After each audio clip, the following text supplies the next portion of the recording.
ಬರೆದಂಥ ಗೀತೆ ಅಂತ ಹೇಳಿದ್ರೆ ಸುಮ್ಮನೆ ಲಕ್ಷ ಕೊಟ್ಟು ಕೇಳಬೇಕು. ಭಾಳ ಜನ ಹಾಡು ಕೇಳಂಗಿಲ್ಲ, ಬರೀ ನಾದ ಕೇಳ್ತಾರ. ತಂಗಿ, ಅದಕ್ಕೆ ಈ ಟ್ರ್ಯಾಕ್ಟರ್ದಾಗ ಹಾಡುಗಳು ಅದಾವಲ್ಲ, ಆ ಹುಡುಗರು ಬಾಯಿ ತುಂಬ ಗುಡ್ಗ ಹಾಕೊಂಡಿರ್ತಾವು. ಕೆಟ್ಟ ಬಿಸಿಲಾಗ ಗೆಳೆ ಹೊಡಿತಾವು, ನೀರು ಕುಡಿಯಂಗಿಲ್ಲ, ಸರಿಯಾಗಿ ಊಟ ಮಾಡಂಗಿಲ್ಲ. ಮದುವೆಯಾಗಿ 25 ವರ್ಷ ಆದ್ರೂ ಮಕ್ಕಳಾಗೋದಿಲ್ಲ. ಹೆಂಗಾವ? ಅದಕ್ಕೆ ಹಾಡುಗಳನ್ನು ಕೇಳಾಗ, ಪ್ರವಚನವನ್ನು ಕೇಳುವಾಗ ಲಕ್ಷ ಕೊಟ್ಟು ಕೇಳ್ಬೇಕು. ಅವ್ ಮನ್ಯಾಗ ಭಾಳ ಕಿರಿಕಿರಿ ಮಾಡ್ತಾವಂತ ತಂದು ನಮ್ಮ ಎದುರಿಗೆ ಬಿಟ್ಟು ಹೆಂಗ್ ಹೇಳ್ತಿ ಹೇಳ ಏನಾರು ಅಂತ ಮಜಾ ನೋಡ್ತಿರ್ತೀರಿ ನೀವು. ಚಿಂತಿಲ್ದ ಬದುಕು ಕಳಿಬೇಕು. ಇವತ್ತಿಲ್ಲ ನಾಳೆ ಒಂದ್ ದಿವಸ ಜಂತಿಲ್ದ ಮನ್ಯಾಗ ಹೋಗ್ತೀವಿ. ಪುರಾಣವನ್ನ ಬಹಳ ಲಕ್ಷ ಕೊಟ್ಟು ಕೇಳ್ಬೇಕು. ಜೀವನದ ಅನುಭವ ಅನ್ನೋದು ಬಹಳ ದೊಡ್ಡ. ಸಂಗವ ಸುಕೊಡು.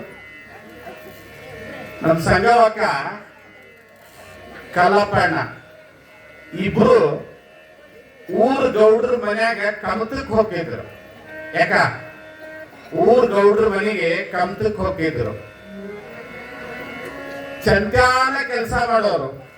ಮುಂಜಾನೆ ಗೌಡ್ರ ಮನೆಗೆ ಹೋಗೋಟಿಗೆ ಜವಿಗೋದಿ ಉಪ್ಪಿಟ್ಟಿರ್ತಿತ್ತು, ಮ್ಯಾಗ ಕೆನಿ ಮೊಸರ ಹೊಡ್ತಾ ಹೊಡೆದು ಕೆಲಸ ಮಾಡಕ್ಕೆ, ಅಡಿಗೆ ಮಾಡಕ್ಕೆ ಹೊಲ್ದಾಗ ಕೆಲಸ ಮಾಡವ. ಹೇಟ್ ಮಾಡಿದ ಗೌಡ್ರ ಮನೆ ಅಡಿಗೆ ಈಗ ರೊಟ್ಟಿ ಮಾಡೋದು ಒಂದ, ಉಳ್ಕಾದೆಲ್ಲ ಮ್ಯಾಲಿನ ಮಾಡಕ್ ಮತ್ತೊಂದು ಮುದುಕಿತ್ತು.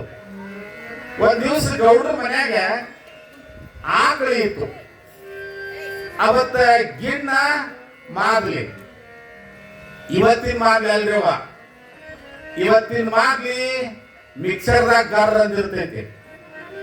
ಅವಾಗ ಇಟ್ಟಿಡ್ದಪ್ಪನ್ ರೊಟ್ಟಿ ಮಾಡಿ ಸಣ್ಣಗ ಮುರಿದು ಮರದಾಗ ಹಾಕಿ ತಿಕ್ತಿದ್ರು. ಅದ್ರ ರುಚಿನೇ ಬೇರೆ. ಇದು ಮಿಕ್ಸರ್ದಾಗ ಒದ್ದಾಡಿ ಸತ್ನೆ ಯವ್ವ ಅನ್ನೋದು ರುಚಿನೇ ಬೇರೆ. ನೀವು ಬಿಡ್ತೀರ, ಒಂದು ಸಲ ಸತ್ತೀನಿ ಅಂದ್ರೆ ಬಿಡಂಗಿಲ್ಲ, 3 ಸಲ ಅದನ್ನ ಗಿರ್ ಅನಿಸೇ ಕೈ ಬಿಡ್ತೀರ. ಅದು ಪುಡಿಯರಾಗಿರ್ತದ, ಇಲ್ಲ ಅಂದ್ರ ಒಂದ್ರಾಗ 2 ಬಾಯಾಗ ರುಚಿ ಬರ್ಬೇಕಲ್ಲ.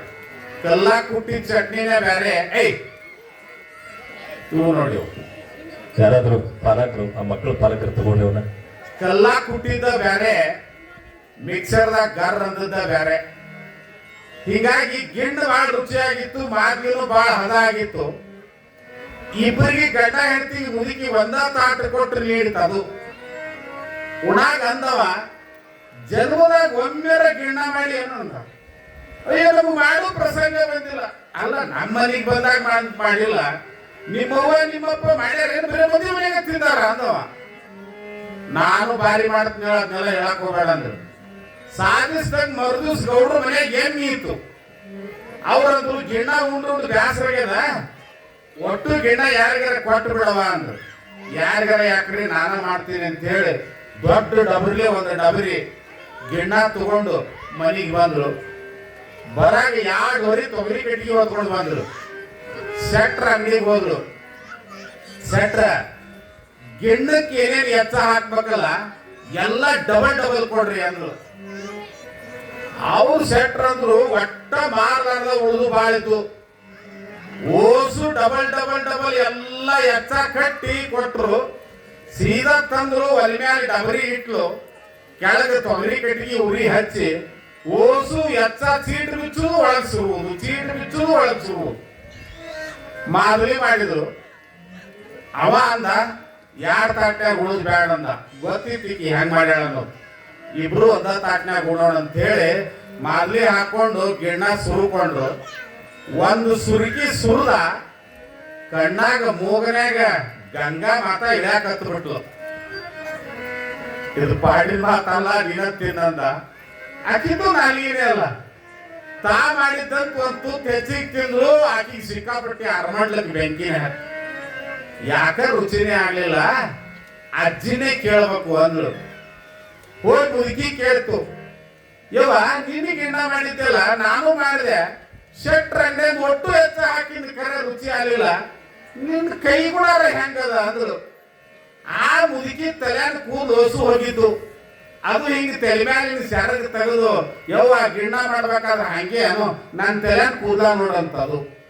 ಅಯ್ಯ ತಲೆಯಾಗ ಕೂದಲಿದ್ರೆ ಗಿಣ್ಣು ರುಚಿ ಆಗಲ್ಲ ನಂದ್ಲಿಕ್ಕಿ. ಸೀದಾ ಬಿಜಾಪುರ ಕಟ್ಟೋ ಹತ್ತಿ ಹೋಗೇ ಬಿಟ್ಲು. ಕುರ್ಚಿ ಏರಿ ಕುಂತಳು. ಇದು ನೀವು ಅಲ್ರಿ ಅಕ್ಕೋರ ಅಂಗಡಿ ಅಂದವ. ಇಲ್ರಿ ನಾನ ಬಂದಿನಿ ಹೇಳ್ರಿ ಅಂದ್ರೆ. ಹಂಗಂದ್ರೆ ಬೇಬಿ ಕಟ್ ಹೊಡ್ಯಾವ ನನ್ಗೆ ಗೊತ್ತಿಲ್ಲವ ಯಾವ್ಯಾವ ಕಟ್ ಅದಾವ. ನೀ ಯಾವ್ದಾರ ಧಾರಾವಾಹಿ ಬಂತಂದ್ರೆ ಅದ್ರದ ಕಟ್ ಹೊಡ್ಸೋರು ನೀವಲ್ಲ, ಅವರು ಬಿಜಾಪುರದವ್ರು. ಯಾ ಕಟ್ಟ ಅಂತ ಕೇಳ್ದ. ಯಾವುದು ಅದು ಇಲ್ಲ, ಕುಂಟಿ ಹಚ್ಚು ಹರಗಂದ್ಳಕಿ. ಸೀದಾ ಸ್ವಚ್ಛ ಹರಿಗಿ ಬಿಟ್ಟವ. ಬಂದು ಮತ್ತೆ ಸೆಟ್ರ್ ಅಂಗಡಿಗೆ ಹಾಯ್ದಳು. ಚಲೋ ಗಿರಾಕ್ ಸಿಕ್ತಂತ ಅವ್ರೆಲ್ಲ ಎಚ್ಚ ಬಳಬಳದ್ ಕೊಟ್ರು. ತಂದು ಮತ್ತೆ ಗಿಣ್ಣ ತಂದ್ರು, ಮತ್ತೆ ಉರಿ ಹೆಚ್ಚಿದ್ರು, ಮತ್ತೆ ಗಿಣ್ಣ ಎಚ್ಚ ಹಾಕಿದ್ರು, ಮತ್ತೆ ಕುದಿಸಿದ್ರು. ರುಚಿ ಹಾಕೈತೆ ಅನ್ನೋದು. ತಲಿ ಮ್ಯಾಗಿನ ಕೂದ್ ಹೋದ್ರಲ್ಲ, ಒಳಗದಾವಲ್ಲ ಅವು ಹೋಗ್ಬೇಕು ಅಂದಾಗ ಗಿಣ್ಣು ರುಚಿ ಹಾಕಿದೇವ. 11 ದಿವಸದ ಈ ಪ್ರವಚನ ಯಾವ ಉದ್ದೇಶಕ್ಕಂದ್ರ ಹೊರಗಿನ ಗಿಣ್ಣು ರುಚಿ ಮಾಡಕ್ಕಲ್ಲ, ಒಳಗಿನ ಗಿಣ್ಣು ರುಚಿ ಆಗ್ಬೇಕು, ಉಕ್ಕುಮನಾಳ ಉತ್ತಮರ ಊರಾಗಬೇಕು ಅನ್ನುವಂತ ಉದ್ದೇಶ. ಪುಣ್ಯಾತ್ಮರೇ,